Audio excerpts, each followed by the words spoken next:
Welcome to another Telltale Books video. This is going to be another in my series of covering the current magazine publications, but this is going to be a little different. I had said I was going to do Asimov's and analog and fantasy and science fiction. Well, this month I've decided to put Tor.com into the mix because they have published a lot of really excellent current fiction since, I think, 2006 or 2007 they got started. And they just changed their name to Reactor magazine. So they're at reactormag.com. And I'm continually impressed, for something that's free online, I'm continually impressed with the quality of the imaginative fiction they publish. And they publish more than just science fiction. There's a lot of fantasy, there's some horror, there's some that's not really classifiable. They don't limit themselves to just the science fiction genre, even though it's called Reactor magazine and has a spaceship. So I'm starting out covering, I'm going to try to get to the back catalog of Reactor Mag fiction. But I'm going to start out with the January offerings from Reactor magazine, which is only 2 stories.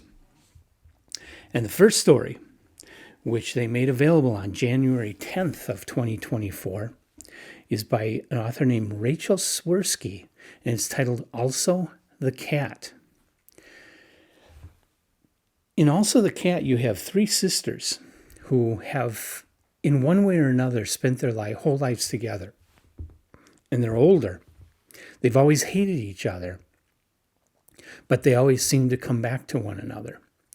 And so after their husbands die, they're all living in the same house together. And then one of the sisters dies in, I believe it was an accident. She slipped outside and hit her head or something and died. Well, her ghost comes back and is tied to the house. And so then the second one dies and her ghost comes back and is tied to the house. And the third one dies and her ghost is tied to the house. So the 3 sisters are still there, stuck in this house. And their pet cat.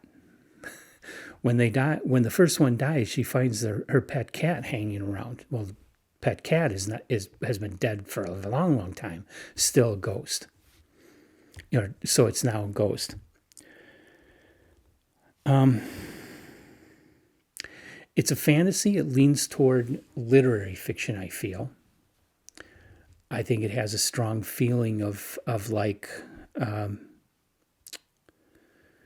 don't know if this is accurate to say, but I think there's a strong Shirley Jackson feel to this story. And I gotta say, I've never read anything by Rachel Swirsky before. But I liked this story. It's not a top tale, but I did really like it. And I do say it's worth checking out, especially for the price. And it's long enough that I think it's a novelette. So it's not exactly a short story. It'll take you a little bit more time, but not long at all. It's not terrible.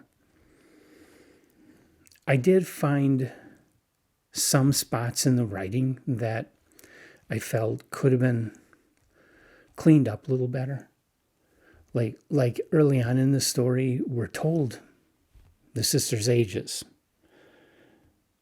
And then we're told that they were born, and then a couple sentences down, we're told that they were born born close together and in what order they were born. But we've already been told their ages, so we already know that. Didn't need to be said. So there's just a little bit of roughness to the writing that I think could stand some cleaning up.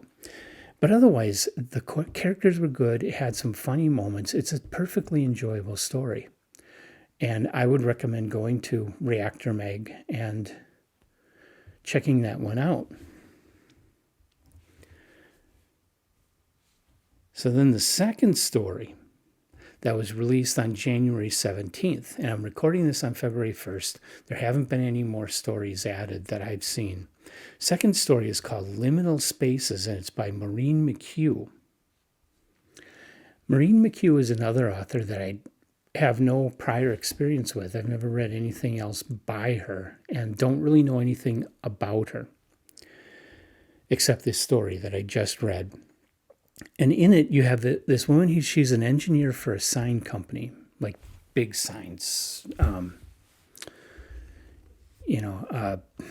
What do you call them? Like the big digital signs. And she's flying around the country all the time for work. And she's in an airport and she sees this corridor and she decides to go through it, and it takes her into another concourse. But everything's different. And so she checks around and she finds out, she was in an airport in Texas. I forget exactly where, Houston or Dallas or one of them. She goes through into this other concourse, and she goes down the concourse a little ways to find out what it is, because it doesn't look like the same airport quite. And she finds that she's in North Carolina. Just going through that little corridor, she ended up in North Carolina, which I thought was cool. And I thought the story would go into more of a topology, kind of, subway named Mobius type of story, but it didn't. It kind of didn't go much of anywhere, in my opinion. The characters were really well done. The writing was good. It's just the story didn't go where I wanted it to go, but it also didn't go any place definite. I really didn't feel like I got anything at the end. I didn't feel like there was any kind of revelation for the character or any kind of revelation for the situation. Nothing was really wrapped up, tied up in this story. It was just kind of left. The character did change through the story, but I don't feel like it's saying anything about those changes. I don't feel like it's saying anything about people, about humanity by doing that. So I'm curious as to exactly what the author's trying to get at, and maybe I'm just missing something here. Maybe I'm just dense with this story and don't know. But no, I didn't. It didn't end well. But the rest of it was well done. So it's not a bad short. It's just a short story, and it wasn't bad. So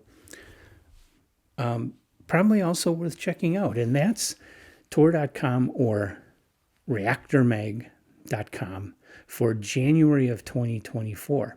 I'm going to try to, if I have time to read everything, I'm going to try to fit them in every month now. And I'm also going to try to go and catch back issues of all these different magazines. How much of that I can do, I don't know. But it's something I'd like to do and talk about certain issues at least, if not everything. So I hope you'll join me for that and leave your comments about, what do you think of Tor.com/reactormag.com? What do you think about these two stories if you read them? Do you know anything about these two authors? Is there anything you can tell me about them? Because I know nothing about these two authors, Rachel Swirsky and Maureen McHugh. Leave those comments. Don't leave comments about telling me how to do my channel better, because I'm going to start deleting those. I'm doing this the way I want to, and I'm doing the best I can. I try to make whatever improvements I can. I'm always looking for ways to make improvements. The new environment is one way of making improvements, and I've got all new sound. I think I finally got my sound where I like it. So please, just don't leave those comments. I'm just going to delete them from now on. It's not the kind of conversation I want in the comments on these videos. I want to know more about the stories, things that I don't know, things that you might know, or just opinions you have about the stories, thoughts, ideas that are put into your head when you read them. I want to hear about that stuff, especially the Maureen McHugh, because like I say, I'm not sure what that story is about. Let's make it about the stories and the authors. Let's make it about literature and leave comments about those things. And I hope you'll keep coming back and watching more of these and join me for more of these. And I'm going to be here doing it, whether you like it or not.